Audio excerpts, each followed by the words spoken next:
8 number प्रश्न पर ध्यान दीजिए। 8 नंबर में कहता है कि 31 मार्च 2013 को मेसर्स शिव हरि प्रतिष्ठान की तलपट दिया गया है और आपको कहता है कि अंतिम खाता को बनाइए। तो ट्रायल बैलेंस के भीतर जितना भी आपका आइटम है उस आइटम के बारे में तो आप ऑलरेडी पहले से जानते हैं, बहुत सारा आइटम कहाँ कहाँ जाने वाला होता है। उसके बाद एडजस्टमेंट में, तो एडजस्टमेंट में खास करके ध्यान रखना है कि किस किस पॉइंट से रिलेटेड आपका एडजस्टमेंट है। तो एडजस्टमेंट में है आपका कोई कार्यालय फर्नीचर पर 250 रुपया से प्लांट एंड मशीनरी पर 10% से हरासित कीजिए, दोनों पर हरास लगाना है। विविध देनदार पर 5% का संचय कीजिए, ठीक है।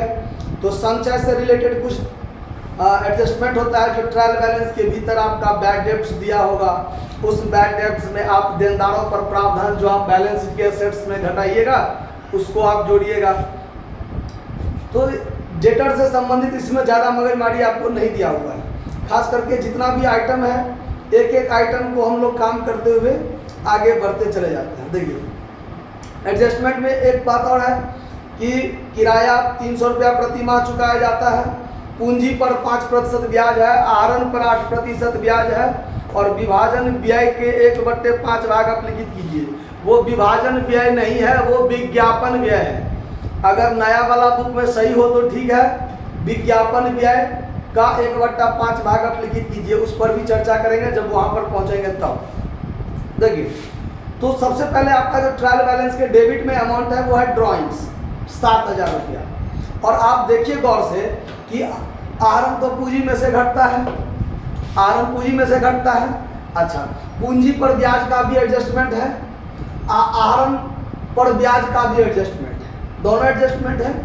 तो आपका क्या, इसको कैसे हम लोग काम करेंगे उस पर ध्यान दीजिए। कैपिटल बैलेंस शीट के लायबिलिटी में सबसे ऊपर होगा, उसमें इंटरेस्ट ऑन कैपिटल को जोड़ना पड़ेगा, फिर उसमें ऐड करना पड़ेगा आपको नेट प्रॉफिट जो आएगा सवाल में आगे, ठीक है। उसके बाद उसमें से आपको घटाना पड़ेगा ड्रॉइंग्स और फिर घटाना पड़ेगा इंटरेस्ट ऑन ड्रॉइंग्स। इतना सारा काम आपको करना पड़ेगा कैपिटल के संबंध में। तो इसके लिए हम थोड़ा फॉर्मेट खींच के पहले छोड़ दिए हैं, नमूना बना दिए हैं कि कैपिटल में पूंजी पर ब्याज जुटेगा और फिर वो पूंजी पर ब्याज पीएलडीआर में आएगा, पीएल में आपका नेट प्रॉफिट आएगा, वो भी इसी में जुटता है। ड्रॉइंग्स कैपिटल में से ही घटता है और पूंजी पर ब्याज भी कैपिटल में से घटेगा और पूंजी पर ब्याज व्यवसाय के लिए आमदनी है तो वो आपको पीएल के क्रेडिट साइड में इंटरेस्ट और ड्रॉइंग्स होगा जो आपका एडजस्टमेंट में है। तो इतना सारा काम तो करना पड़ेगा। खैर पहला पॉइंट है ड्रॉइंग्स 7000। तो देखिए ड्रॉइंग्स हम यहाँ पर लिख देते हैं, ठीक, क्योंकि ये सब जोड़ घटा करके जो यहाँ आइटम अमाउंट आएगा उसमें से इसको घटाना है। तो ड्रॉइंग्स यहाँ लिख के क्या किए, छोड़ दिए। उसके बाद और क्या देखिए, आहरण पर ब्याज का एक एडजस्टमेंट है, ये भी गौर से समझ लीजिए। 5वां नंबर एडजस्टमेंट में आहरण पर 8% ब्याज दिखाइए। तो आहरण 7000 है, 7000 का 8% इंटरेस्ट ऑन ड्रॉइंग्स, तो 7 8 56 560 रुपया। तो 560 रुपया आहरण पर ब्याज, ये भी घटेगा, ये भी घटेगा और ये इंटरेस्ट ऑन ड्रॉइंग्स पीएल के क्रेडिट साइड में बाय इंटरेस्ट ऑन ड्रॉइंग्स होगा, इस बात पर ध्यान रखना है। 560 रुपया तो इंटरेस्ट ऑन ड्रॉइंग्स का काम कर दिए। एक और एडजस्टमेंट है इसमें, क्या, पूंजी पर ब्याज वाला। तो चलिए पूंजी का काम करिए लेते हैं। क्रेडिट सेल्स में देखिए 1,05,000 पूंजी है, 1,05,000 पूंजी है। इस पर आपको 5% ब्याज लगाना है। कितना, 5%। तो 5250 आपका ब्याज होगा, 5250 ब्याज होगा। और ये interest on drawings PL, interest on capital PL के डेबिट में आ जाएगा। Interest on capital 5250। इतना सारा काम कर लिए, 2 जगह लिख लिया, यहाँ भी आहरण पर ब्याज, यहाँ भी आहरण का काम कर लिया और कैपिटल हमने ऑलरेडी लिख लिया। इतना सारा काम हो गया, आहरण का काम हो गया। अब दूसरा आइटम है डेबिट में गुडविल। 10,000। तो गुडविल आपका संपत्ति है, एसेट्स में लिख दीजिए गुडविल 10,000। उसके बाद प्लांट एंड मशीनरी 40,000 है और डिप्रिसिएशन आपको 10% लगाना है, तो इसका भी काम यहाँ हो जाएगा। हम शॉर्टकट में प्लांट एंड मशीनरी 40,000 लिख दिए, इसमें लेस कर दीजिए depreciation at the rate of 10%, तो 4,000 यहाँ घटाइएगा तो 36,000 रह जाएगा। और ये ड्राइंग्स डिप्रिसिएशन जो है यहाँ आ जाएगा, to depreciation on plant and machinery 4,000 रुपये हो गया, दो जगह काम। ऑफिस फर्नीचर 5,000 और ऑफिस फर्नीचर पर 250 से डिप्रिसिएशन लगाएंगे, तो यहाँ पर आपका ऑफिस फर्नीचर कितना है 5,000, इसमें से डिप्रिसिएशन क्लियर कर दिया 250, तो 4,750 रह जाएगा है। और ये डिप्रिसिएशन जो है to depreciation on office furniture 250 यहाँ लिख दिए, हो गया दो जगह काम। उसके बाद सन्ड्री डेटर 40,500 है, तो सन्ड्री डेटर यहीं पर होगा कि नहीं होगा, सन्ड्री डेटर 40,500। इस पर आपको नया प्रावधान जो आपका एडजस्टमेंट में है, विविध देनदार पर 5% प्रावधान कीजिए, तो इसमें आपको लेस करना है, लेस उतना नहीं लिखिए, RDD लिख दीजिए, RDD reserve for doubtful date, ठीक है। कितना परसेंट, तब 5%, कितना परसेंट, 5% है ना, हाँ। तो इसका 5% कितना हो जाएगा, इसका 5% हो जाएगा आपको 2025, हाँ। तो ये घट के हो जाएगा आपको 38,475 और 2025 यहाँ पर आ जाएगा। देखिए इससे संबंध में अगर आपको न्यू प्रोविजन के साथ साथ ओल्ड प्रोविजन भी ट्रायल बैलेंस के क्रेडिट में दिया रहता, जैसे कि पिछले सवाल में हम लोग देखे थे, वैसा इसमें ट्रायल बैलेंस के भीतर क्रेडिट बैलेंस में IDD यानी रिजर्व फॉर डॉटफुल डेट्स तो नहीं है, या प्रोविजन फॉर बैड डेट्स तो नहीं है, नहीं है। ट्रायल बैलेंस के भीतर डेबिट साइड में कहीं भी बैड डेट्स लिखा हुआ है, देख लीजिए कहीं भी लिखा हुआ है बैड डेट्स, कहीं भी आपको इसमें बैड डेट्स नहीं लिखा हुआ है, नहीं लिखा हुआ है, तो यहाँ सीधे हम लोग लिख देंगे टू प्रोविजन, या उतना क्या लिखिएगा शॉर्टकट में, रिजर्व फॉर डॉटफुल डेट लिख दीजिए। कितना रुपया, 2025 रुपया, वो वाली बात।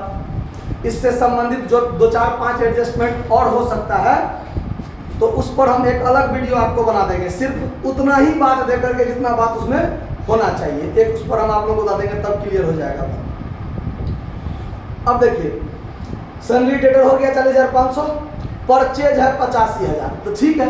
तो परचेज तो आपको ट्रेडिंग अकाउंट में होगा जो यहाँ पर जगह छोड़े हुए हैं, तो इसमें सबसे पहले तो आपको टू ओपनिंग स्टॉक लिखना है, ओपनिंग स्टॉक, इसका रिजर्वेशन सबसे पहले है।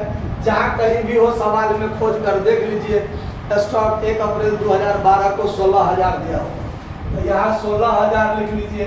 हम यहाँ पर फॉर द ईयर एंडिंग नहीं लिखे हैं, क्योंकि मेरे पास पुराना बुक है, आप लोगों के पास नया बुक होगा, तो जो बुक होगा उसके हिसाब से आप लोग यहाँ लिख लीजिए, क्लियर। तो ओपनिंग स्टॉक 16,000 जो है लिख दिए है। अब हम लोग फिर काम करेंगे अपने लाइन से, जो परचेज 85,000 पर हम लोग छोड़ के चले थे, 85,000 आपका था ना परचेज, 85,000, इसमें से देखिए परचेज रिटर्न भी है 2500, तो 2500 परचेज रिटर्न इसमें से घटा लीजिए, परचेज रिटर्न 2500 घटा लीजिए, तो ये 82,500 बच गया।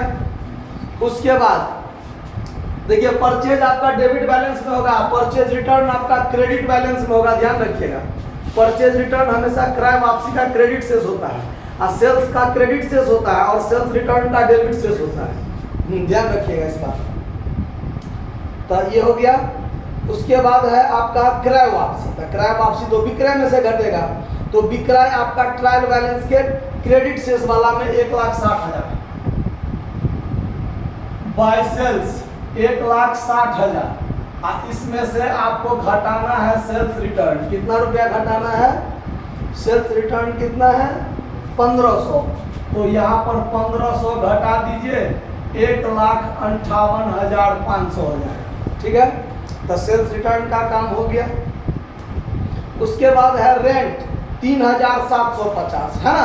अब देखिए इसमें आपको एडजस्टमेंट नंबर 4 कहता है कि 300 रुपया प्रति माह किराया चुकाया जाता है। बात पर ध्यान दीजिए, हम यदि 300 रुपया प्रति माह किराया चुकाते हैं तो 1 साल का किराया मेरा कितना होना चाहिए 12,3600 होना चाहिए।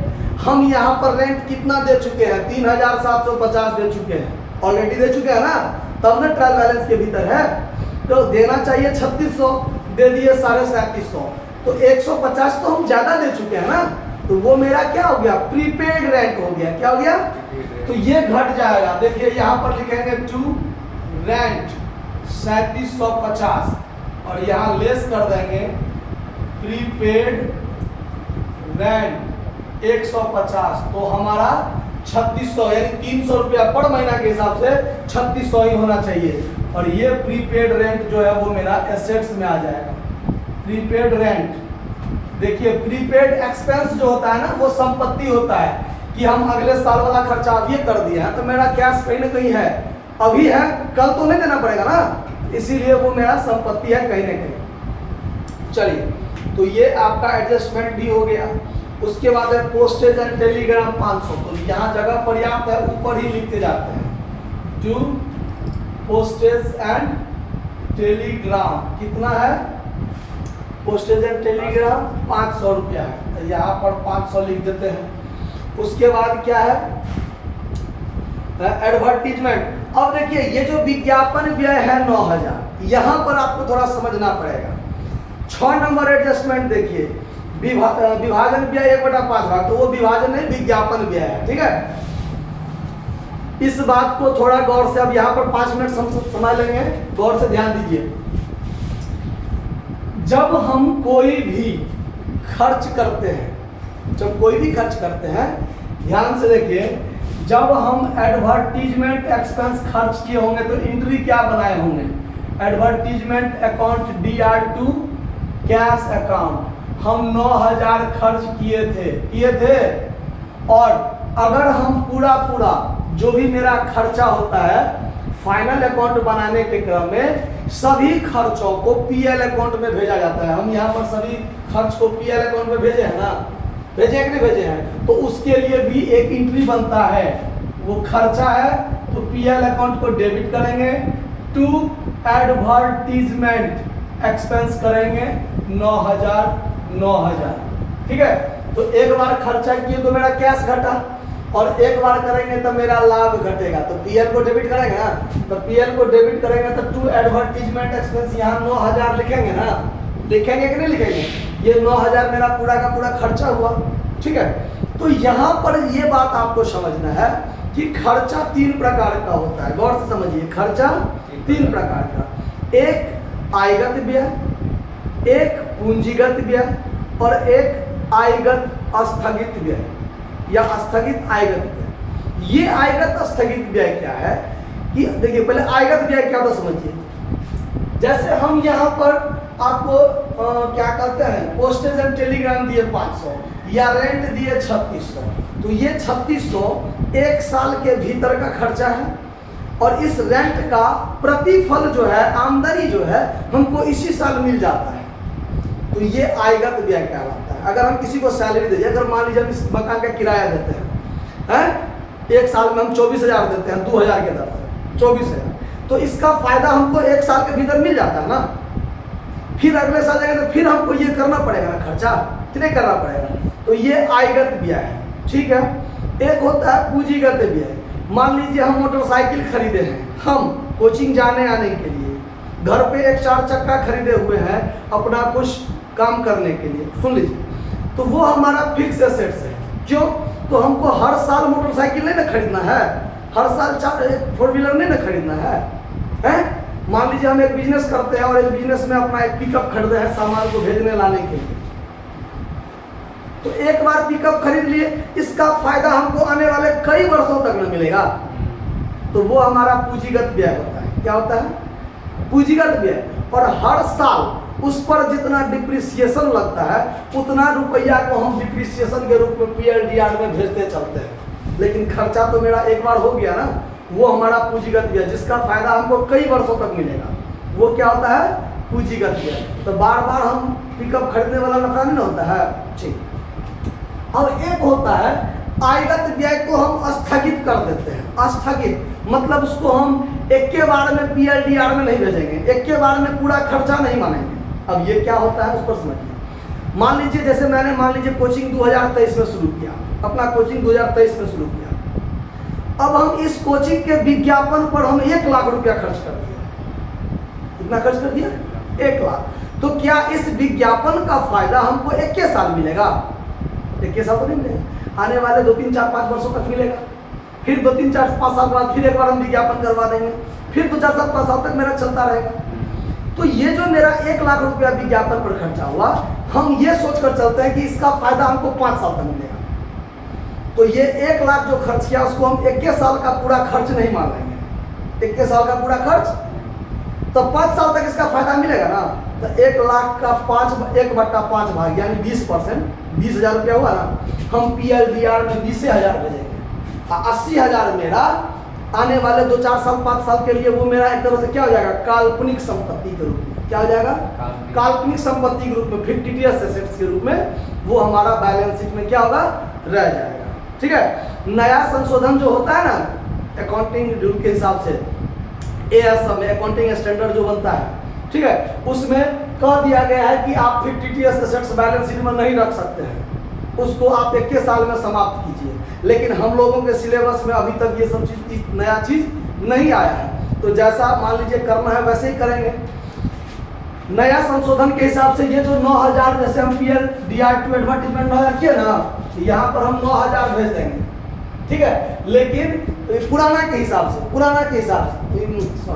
नया के हिसाब से, लेकिन हम लोग पुराना के हिसाब से कर रहे हैं, तो पुराना के हिसाब से 1/5 भाग यानी 1,800 को हम PLDR में भेजेंगे। अब बाकी 7,200 मेरा शेष क्या हो जाएगा? रह जाएगा, जो हमारा काल्पनिक शेष के रूप में कहाँ चला जाएगा? बैलेंस शीट में। तो ये हो जाएगा स्थगित आयगत। एक तो आयगत दिया है, ऊपर से इसको हम स्थगित करके रखे हैं, आने वाले 2, 4 साल 5 साल में समाप्त करेंगे। तो यहाँ पर जो PLDR में हम रखेंगे टू एडवर्टीजमेंट एक्सपेंस, हम यहाँ 9,000 का 1/5 भाग 1,800 रखेंगे और 7,200 को यहाँ रख देंगे। यहाँ क्या लिखेंगे? Advertisement suspense. ठीक है। एक्सपेंस कितना? 7,200। एडवर्टीजमेंट सस्पेंस के रूप में, एक्सपेंस के रूप में हम यहाँ पर क्या लिखेंगे? 7,200। या इसी को दूसरा नाम डेफर्ड एडवर्टीजमेंट एक्सपेंस के रूप में यहाँ 7,200 दिखा देंगे। और आप बात समझ में, 1 साल में पूरे 9,000 खर्चा नहीं माने, इस खर्चा का फायदा हमको 5 साल तक मिलेगा। तो एक साल में 1/5 भाग में हमारा खर्चा माना जाएगा। इसीलिए 1,800 यहाँ खर्चा किया, 7,200 बैलेंस में रखते। फिर अगले साल जब फाइनल अकाउंट बनाएंगे तो फिर 7,200 में से 1,800 PLDR में रखेंगे, और बाकी जो बच गया, कितना बच गया? 5400, वो 5400 सेट्स में रहेगा। फिर तीसरे साल जब बैलेंस शीट बनाएंगे तो फिर 1,800 PLDR में रखेंगे, फिर 3600 रह जाएगा। फिर अगले साल चौथे साल फिर 1,800 PLDR में रखेंगे, बैलेंस शीट में 1,800 रहेगा। अब फिर 5वें साल 1,800 PLDR में आ जाएगा, और ये भाई साल यहाँ से खत्म हो जाएगा। तो 1 साल में 9,000 खर्चा को समाप्त ना करके 5 साल में इस खर्चा को समाप्त करना है। तो 1/5 भाग हम समाप्त किए, मतलब हमारा खर्चा माना गया, और बाकी 4/5 भाग जो रह गया वो क्या रह गया? डेफर्ड रेवेन्यू एक्सपेंडिचर के रूप में बैलेंस शीट में रह गया। ठीक है। चलिए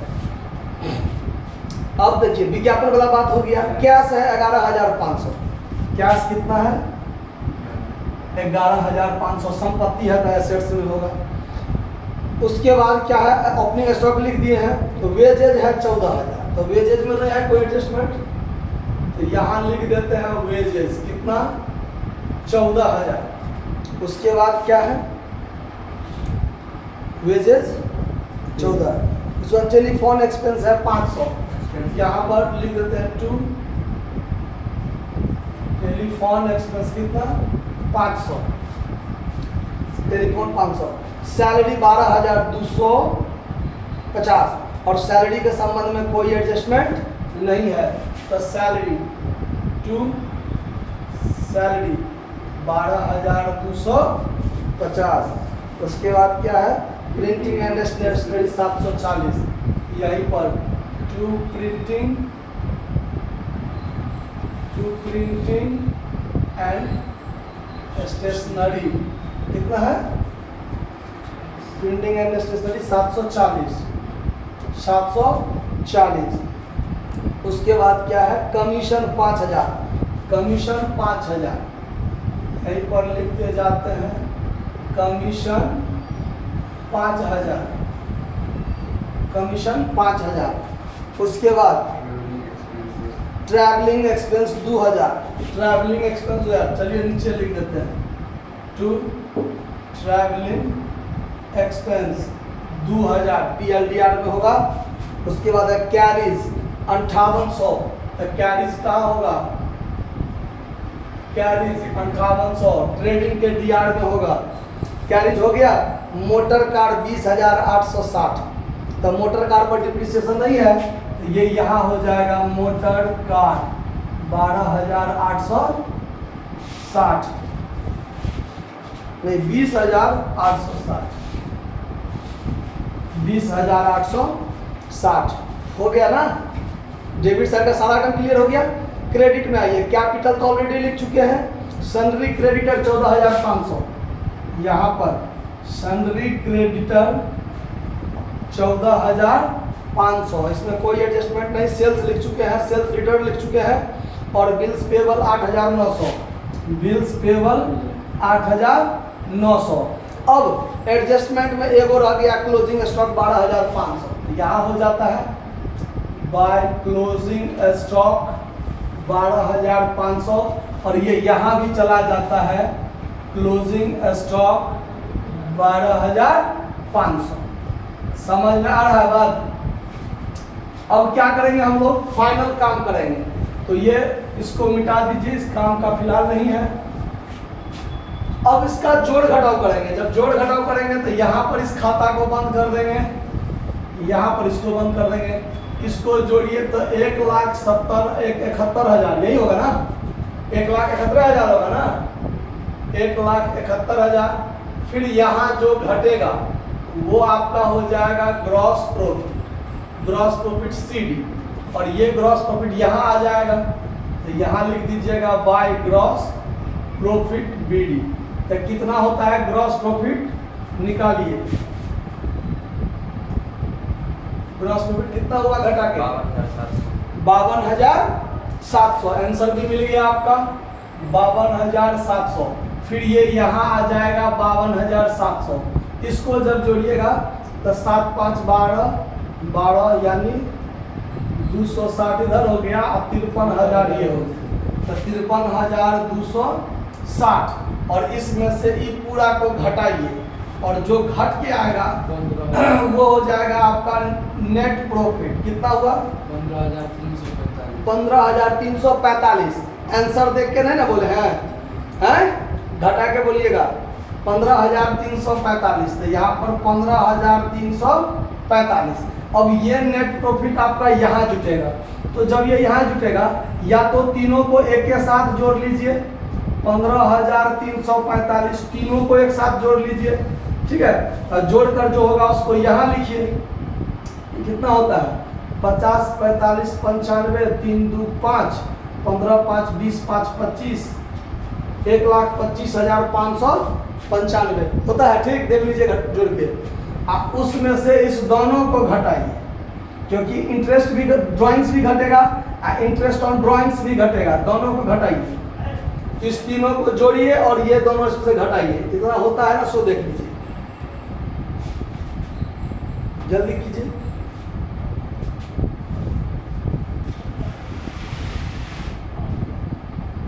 टाइम लग रहा है आप लोगों को। 15 15 5 20 5 25 तो होगा ही, 3 2 5 होगा ही, ये ठीक है।